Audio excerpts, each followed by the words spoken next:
Please. Sir Nellore Durgaprasad గారు ఒక్క నిమిషం. సార్ చిన్నపరెడ్డి నెల్లూరు దుర్గాప్రసాద్ గారు గుడ్ మార్నింగ్. సో ఏంటి అసలు మన చిన్నపరెడ్డి గారు కూడా మాట్లాడుతున్నారు, ఏదైతే మద్యంకి సంబంధించినటువంటి స్కామ్కి సంబంధించి ఆయన కొన్ని వ్యాఖ్యలు కూడా చేసినటువంటి సిచ్యువేషన్ ఉంది. అంతేకాకుండా ఏదైతే నిధులకు సంబంధించినటువంటి విషయాన్ని కూడా ఆయన మాట్లాడినటువంటి పరిస్థితి. డిజిటల్ ట్రాన్సాక్షన్స్ నేను కరెంటు బిల్లు కట్టడానికి పోతే నేను ఏ రూపంలో అయినా కడతాను అని ఆయన చెప్తున్నారు. కానీ అక్కడ డిజిటల్ పేమెంట్ కూడా ఉంటుంది. మద్యం షాపులో డిజిటల్ పేమెంట్తో పాటు డబ్బులు కూడా పెట్టుంటే ఓకే. అలా కాకుండా కేవలం డబ్బు ఇస్తేనే మద్యం ఇస్తాం, నో డిజిటల్ పేమెంట్. కానీ కరెంటు బిల్లుకి డిజిటల్ పేమెంట్ కూడా ఉంది. సో ఆ కూడా లేకుండా చేయడం వల్ల ఇప్పుడు ఇంత సమస్య వచ్చినటువంటి పరిస్థితి. మీరు మాట్లాడండి దుర్గాప్రసాద్ గారు. గుడ్ మార్నింగ్ విజయ్ గారు, డిబేట్ లో ఉన్న అందరికి. ఈ జగన్మోహన్ రెడ్డి అన్ని నిజాలే మాట్లాడాడు నిన్న. ఆయన చెప్పటంలో అంటే వాస్తవాలు ఏం మాట్లాడాడంటే, ఇప్పుడు కాదు, వారు ఎప్పుడు ప్రెస్ ముందుకు వచ్చినా సరే గతంలో కూడా 44 లక్షల కోట్ల రూపాయలు సిబిఐ ఆన్ రికార్డు చేసినప్పుడు కూడా అప్పుడు కూడా నిజాలే మాట్లాడాడు. కానీ నేను అడుగుతున్నాను,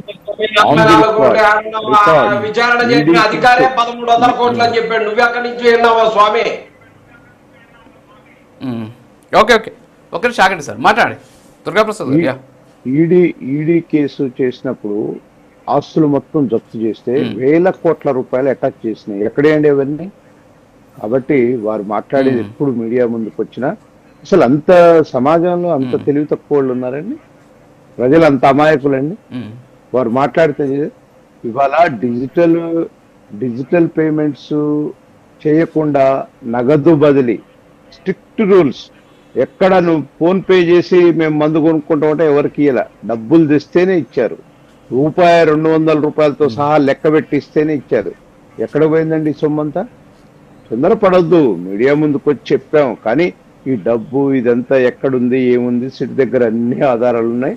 ఖచ్చితంగా ఎవరైతే ఈ లిక్కర్ స్కామ్ ద్వారా లబ్ధి పొందారో వాళ్ళంతా లోపలికి పోవాల్సి వస్తుంది. దీనికి ఇదేం లేదు. కాబట్టి ఏంటంటే వాళ్ళ పార్టీ నుంచి వస్తున్న ప్రెజర్కి ఆయన ప్రెస్ ముందుకు వచ్చి చెప్పాడు. చెప్పిన దాంట్లో కూడా దీనికి సంబంధం లేదు. లిక్కర్ స్కామ్ కి నా దగ్గర డబ్బులు లేవు పార్టీ నడపడానికి అనే దానికి ఎంటైర్లీ డిఫరెన్స్. అది లిక్కర్ స్కామ్ వచ్చేసేమో, లిక్కర్ స్కామ్ డబ్బులు వచ్చి పార్టీ ఖాతాలో పడవండి, పర్సనల్ ఖాతాలో పడతాయి. పార్టీ ఖాతా వేరే ఉంటుంది, పర్సనల్ ఖాతా వేరే ఉంటుంది. కాబట్టి స్కామ్ చేసిన వాళ్ళు ఎవరెవరు, నిన్న ఎవిడెన్స్ క్లియర్ కట్ గా పత్రికల్లో వస్తున్నాయి కదండి. బంగారాలు కొనుగోళ్లు, ఎవరెవరికి ఎంత ఇచ్చింది, ఆన్లైన్ ట్రాన్సాక్షన్స్ అన్ని. ఇదేం పెద్ద ఉత్తగా రాసేది కాదు కదా, మొత్తం ఆన్ రికార్డే ఉన్నాయి కదా అన్ని. ఎందుకు తొందరపడుతున్నారు? రెండోది స్కామ్. జగన్మోహన్ రెడ్డి గారి ధైర్యం ఏంటంటే ఎక్కడ కూడా నా సంతకం లేదు, సో ఎక్కడ కూడా నేను సైన్ చేయలేదు, ఇదంతా కూడా వాళ్ళు అధికారులు చేసుకున్నారు, నాకే సంబంధం, క్యాబినెట్ లో డెసిషన్ తీసుకున్నారు, వెళ్ళిపోయింది. అంతేగాని ఆ డబ్బుల గురించి నాకు తెలియదు కదా. సో కాబట్టి జగన్మోహన్ రెడ్డి ఆ ధైర్యం ఉంది. విజయ్ గారు చాలా తెలివిగా మీ సంతకాలు లేకుండా లిక్కర్ పాలసీ ఎవరు తయారు చేశారో తెలియదు, ఎవరు ఇచ్చారో తెలియదు, ముఖ్యమంత్రిగా నా నోటు కూడా లేదనే ఫీలింగ్ లో మీరున్నారు. కానీ దాని మీద వచ్చిన డబ్బులు ఎవరి ద్వారా, ఎక్కడ ద్వారా ల్యాండరింగ్ జరిగింది అనేది మొత్తం రికార్డు ఉంది. ఈడీ కూడా ఎంటర్ అవుతుంది.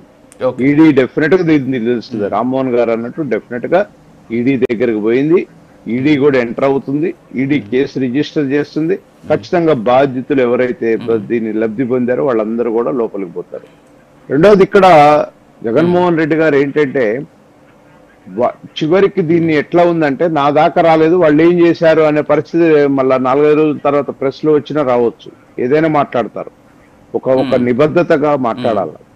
ఒక విషయం జరిగినప్పుడు దాన్ని క్లారిటీగా మాట్లాడాలి. 14 నుంచి 19 వరకు లిక్కర్ స్కామ్ జరిగింది.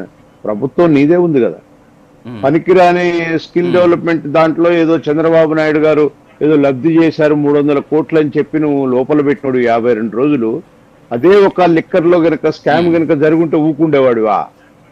ఇన్ని రోజులు ఊకుంటావా? ఇవాళ బయటకు చెప్తావు అట్లానే. ఇది ప్రజలు ఎట్లా నమ్ముతారండి? నువ్వు ఆల్రెడీ ఒక కేసులో లేని దాన్ని సృష్టించి చంద్రబాబు నాయుడు గారిని 52 రోజులు జైల్లో పెడితే మళ్ళీ ఇప్పుడు ఈ స్కామ్ జరిగింది, పోయినసారి 14లోనే జరిగింది. ఇంకొకటి అండి, డిస్టిలరీస్ అవన్నీ కూడా వీళ్ళు లీజుకు తీసుకున్నారండి. ప్రభుత్వంలో ఉన్న పెద్దల ద్వారా లీజుకు తీసుకుని నడిపారు.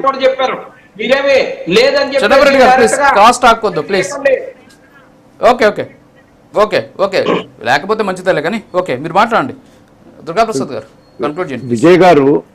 విజయ్ గారు లిక్కర్ స్కామ్ అనేది విజయ్ ఖచ్చితంగా సార్ రాజు నేను. ఎవరు ఇన్వాల్వ్ అయి ఉన్నారండి ఇందులో? జగన్మోహన్ రెడ్డి గారు ఆత్మ పరమాత్మలు ఇన్వాల్వ్ అయి ఉన్నాయి ఇందులో. ఎవరు కృష్ణమోహన్ రెడ్డి గారు ఎవరు, ఆయన ఎవరు, ఇద్దరు ధనంజయ రెడ్డి గారు ఎవరు? వాళ్ళిద్దరే కదా మొత్తం పరిపాలన చూసిందే వాళ్ళు కదా, తెలియదా సమాజానికి, సభ్య సమాజానికి, వాళ్ళ పార్టీకి మొత్తానికి తెలుసు. వాళ్ళ పార్టీలో ఉన్న కొంతమంది లీడర్లే మేము ఇరుక్కపోయామని చెప్తున్నారు. వాళ్ళు మొత్తం చేసిందే వాళ్ళు కదా. నేనేమి సంతకం పెట్టలేదు, నాకేడా మట్టట్లు ఉన్నాయి, మొత్తం సాక్ష్యాలు వస్తాయి. ఎవరు లబ్ధి పొందారు, ఎక్కడికి పోయినాయి, ఎక్కడి నుంచి డబ్బులు ఎక్కడికి ట్రాన్స్ఫర్ అయినాయి, ఎవరికి అకౌంట్లలో పడ్డాయి, వాటి ద్వారా ఏం లబ్ధి పొందారు అన్ని బయటికి తీస్తారు. మొత్తం కంప్లీట్ తీస్తారు. డెఫినెట్ గా నేను ప్రభుత్వానికి, ఎన్డీఏ ప్రభుత్వానికి కూడా, ముఖ్యమంత్రి చంద్రబాబు నాయుడు గారికి కూడా మీ ద్వారా కూడా తెలియజేస్తున్నాను, డెఫినెట్ గా ఈ కేసుని అతి త్వరగా ఛేదించాలి. దీని బాధ్యతలు ఎవరున్నారో వాళ్ళందరినీ కూడా లోపల పెట్టాలా. ఈ లిక్కర్ స్కామ్ లో పోయినటువంటి 1000 కోట్ల రూపాయలు ఏవైతే ఉన్నాయో అన్యాక్రాంతమైన అవన్నీ కూడా గుంజి పేద ప్రజల సంక్షేమానికి ఉపయోగించాలి. ఆంధ్ర రాష్ట్రం ఇప్పుడు చాలా ఇబ్బందుల్లో ఉంది ఫైనాన్స్ గా. ఈ డబ్బును తీసుకొచ్చి పేద ప్రజలకు పంచాలి. గతంలో తెలుగుదేశం పార్టీగా మేము 14 ఎన్నికల ముందు పెట్టాం. 44 లక్షల కోట్లు దోసుకున్నారు, సిబిఐ ఆన్ రికార్డు చేసింది. మేము దీన్ని అధికారంలోకి వచ్చినాక ఆస్తులు మొత్తం తీసుకొచ్చి బళ్ళు కట్టిస్తాం, గుళ్ళు కట్టిస్తాం, లేకపోతే హాస్పిటల్స్ కట్టిస్తామని మేము గతంలో చాలా ప్రచారాలు చేశాం.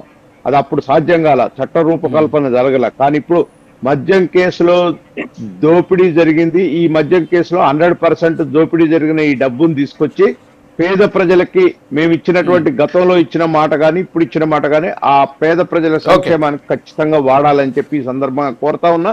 ఖచ్చితంగా నేను లేఖ కూడా రాశా ఈ మధ్య. అందుకనే డెఫినెట్ గా ఏంటంటే జరిగిన మాట వాస్తవం. నిన్న ఎందుకు మీడియా అటెన్షన్ అయిందో కూడా తెలుసు. మీడియా వాళ్ళు అడిగిన ప్రశ్నలకి ఏమేమి ఆన్సర్స్ వచ్చినాయో కూడా తెలుసు. దీన్ని తప్పించుకోలేరండి, చాలా కష్టం. దీని నుంచి ఎవరు తప్పించుకోలేరు. నా నోట్ ఫైల్ లేదు, నేను సంతకం పెట్టలేదు అంటే కుదరదండి. జరిగింది ఖచ్చితంగా, దానికి సంబంధించిన ఎవిడెన్స్ ఉంటాయి. ఇవన్నీ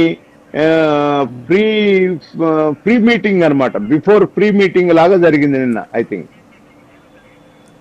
okay sir. Okay Rammohan Rao గారు, మొన్న చంద్రబాబు